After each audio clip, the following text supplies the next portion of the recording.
So it is the Booker Prize. I have not started the thing. I'm afraid that anything will give it away because the actual ceremony would have started at 2 p.m. my time, but it's now like almost 5. So I'm worried I'm going to see something when trying to go to the YouTube page. But I've had a kind of rough day. So if I look like I'm not feeling well, it's because I'm not feeling well. My last guess is The Seven Moons. I really want to see it. I think it's going to be really delightful, even though I haven't read it.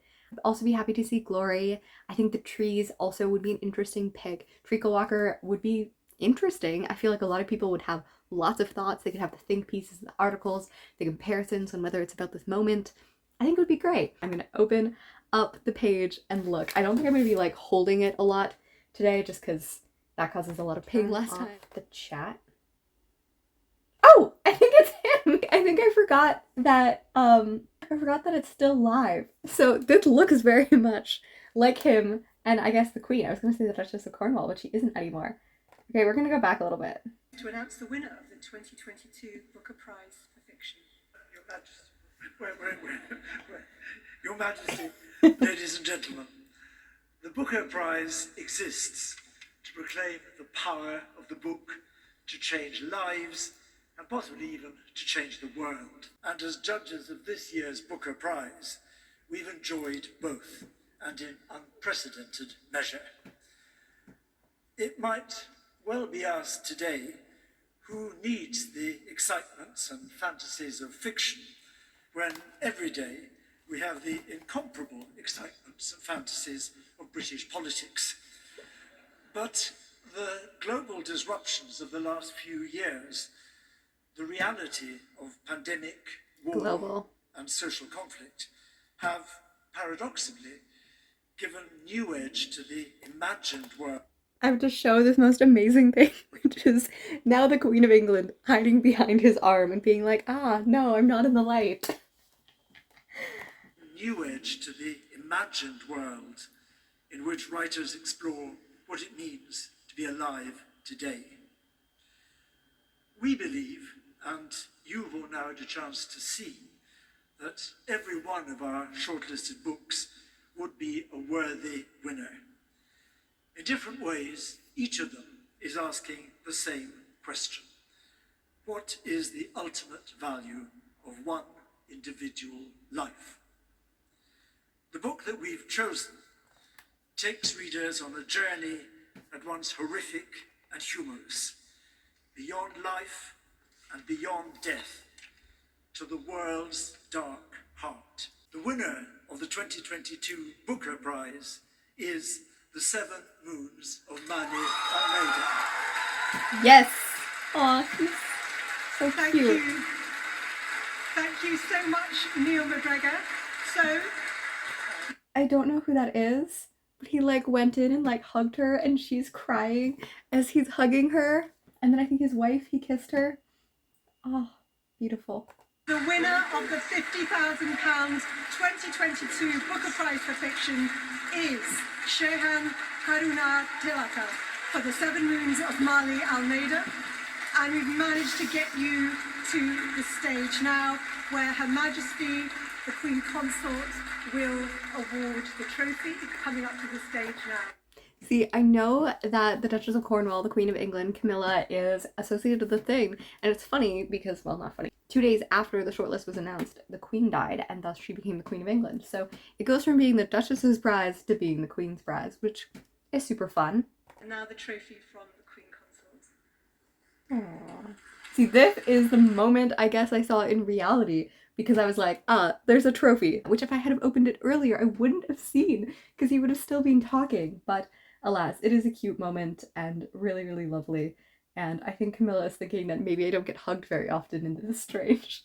At least by strangers. I also love his man bun. Like, you know, I talked about in the Giller Prize, everyone had great hair, and this man has great hair. It's like the gray into brown hair of the man bun. That takes a style, and I appreciate it.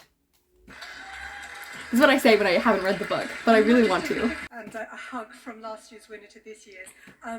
Please do join me at the podium. I know you've just won and you're taking it in. I also think that David Galgut is adorable. Congratulations. 1 minute, right? I'll try my best. It's been a hell of a ride, and I've been expecting to get off at each stop.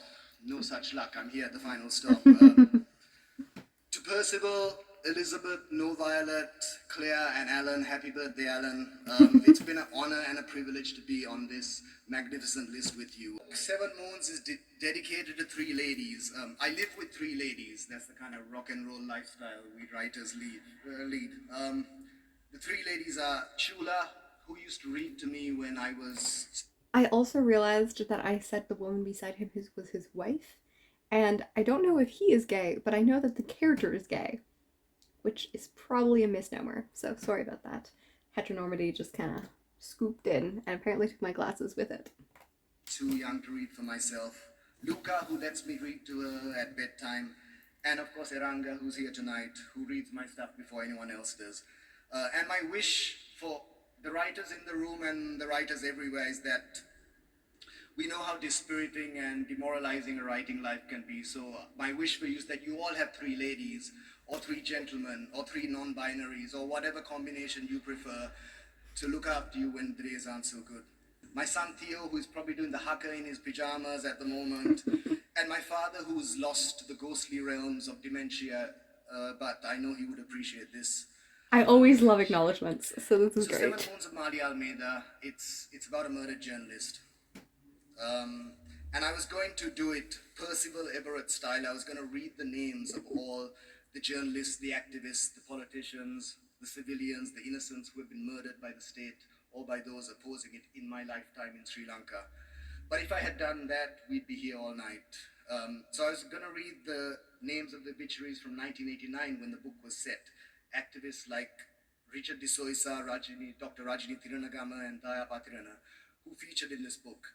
But if I'd done that, we would have all missed our trains. And I suspect I'm not traveling by train tonight. I don't think you are, Shehan, because we've got about a couple of minutes before we finish, and I want to be able to Shall I say... wrap up very Go on. quickly? Sorry. No, go on. Okay, sorry. How many minutes have we got? 7 Well, moons? well, it's less than 2 minutes. I was going to ask you one question, but please finish. Do you want to ask me the question? Awkwardness. Okay, let me just say this. My hope for 7 Moons is this, that in the not too distant future, 10 years or as long as it takes, that it is read in a Sri Lanka that has understood that these ideas of corruption and race baiting and cronyism have not worked and will never work. And that it is read in a Sri Lanka, well, I hope it's in print in 10 years, but if it is, I hope it's written in a Sri Lanka that learns from its stories, and that 7 Moons will be in the fantasy section of the bookshop and will not be mistaken, next to the Dragons and Unicorns, will not be mistaken for realism or political satire. But let me just finally just say to the people of Sri Lanka, this is all I want to say. මේ පොත මං ඕගලන්ට ලියුවේ මේක දිනුමක් රට පරාජය වෙලා ඉන්න කාලයක මේක දිනුමක් ළඟදී අපි නැමිමිට පැරදුනා කමක් නැහැ. අද ලංකාවේ මිනිසුන්ගා දුක් විඳිනවා. ඒ දුක් මිදින්න මට ආයුධ නැහැ. ඒත් මේ ජයග්‍රහණය අපි පිළිගමු. දැන් අපි කොහොම හරි ලෝක T20 කුසලානය දිනාගමු. ඇයි බැරි? We got the cricket reference in there. I'm afraid. Yes. I'm afraid Ilange we- Sondangale Emades Kade Hale Kurvom Kurikonde Irupom. Thank you, Stuti Jayaveva Nandri. Fantastic. Shehan Karuna Tilaka. Congratulations, the winner of the 2022 Booker Prize for Fiction. Thank you all for being with us tonight for this wonderful night. Join us for more Front Row tomorrow at our usual time of 7:15. Good night. That was the most awkward thing I have ever seen in my life. And not because of him. I don't know. Is it because it's nationally published and stuff like that they can't cut him off? Can't they just like go into a commercial break or something? Or like let him run? Like this is a 2-hour program, isn't it? But like also there's all those live people in, especially when he's like, you know, from a country in which they colonized and stuff like that. And he's like speaking in his own language and they're like cutting him off. He did say 1 minute. So like, I don't know if he just shouldn't have done all of the introductory and thanking people and should have started with like the political kind of things that he wanted to say, because those stuff is really important and it felt really, really sketchy for him just to be cut off. And like, I don't know if like she was getting that pressure or whatever like that, but it's not a situation I would like to be in. It was real rough to watch. I was deeply uncomfortable. Anyways, that says a lot about our world. I'm really glad I didn't go on the website because he's right at the front just declaring that he won, which is super, super cool. Love to hear that. I That was a really awkward end of our thing. However, I'll move on from that and ask, what do you think? Are you happy that Seven Moons won? Do you think that it should have gone to another book? Have you not read it like me because it's not published where I am? Yes. I'm really, really excited to read it, and I do hope that what he said is true, that in the future it will be side the unicorns and, you know, the fantasy and the dragons, and it won't seem like reality because these things and these human atrocities against other humans and these atrocities against other humans, this oppression and genocide and treatment of people will not be happening in Sri Lanka or any place in the world in 10 years or in any world. So that is the hope that we can have. It's a book that I pegged from the beginning that sounded really, really delightful and that I would love it. So I'm really excited to see it, and I hope to hear your thoughts. Was it the Booker Prize you wanted? Because I know a lot of people were sad about the people left off the shortlist as well. Are you still angry? Are you happy? Do you think it turned out well? Do you think one of the other 5 books should have gotten it? I love that he also mentioned Everett, and he talked about the ways in which, you know, his fellow shortlists also had this in well. And yeah, I really enjoyed that. Also, I feel like Damon Gallup got more time to read last time. Am I crazy in that? I don't know. Anyways, happy reading and writing, and I'll talk to you next time. Probably not with a book prize, but we'll still have fun.